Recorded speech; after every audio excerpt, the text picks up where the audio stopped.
This is AccuSizer software training on working with regions. To work with regions, let's first open up a result. I'll open this result. Here is a result. And before I get started, I may want to change the units here on the y-axis. To change the units, right-click inside the graph, click on Units, and you can change from counts versus size to, for instance, counts per ml versus size. Just make sure you have the units you want before we get started. To create a region, I right-click in the graph, come down to Regions, and click Add. I will create a region that starts at 1 micron and goes up to 10 microns. I will leave both of these at No for now. I'll click OK, and you'll see this darker gray area is the region we just defined.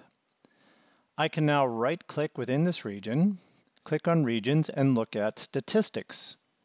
And this will give me information about the number of counts and counts per ml within this region. For instance, I see here there are 1.256 times e to the 4 number of counts in that region.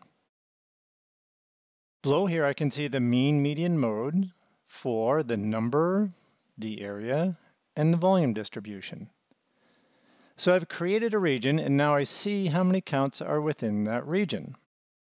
I can add additional regions. I can right-click again within the graph anywhere, click Regions, Add again, and this time I'll go from 10 to 400 microns.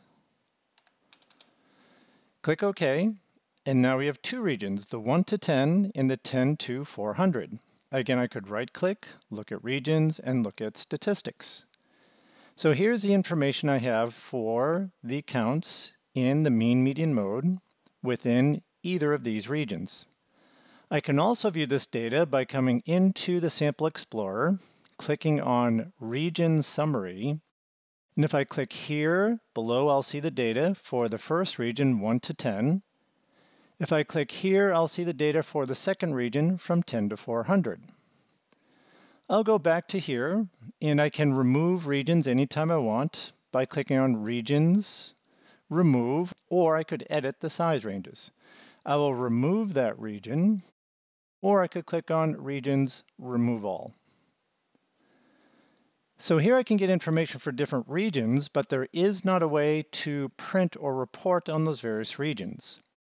If we want to create reports for specified size ranges, then we need to go into Analyses and define the regions within the Analysis Definition Manager. I will cover that in a separate video. So that is how to get data from regions of interest within the AccuSizer software.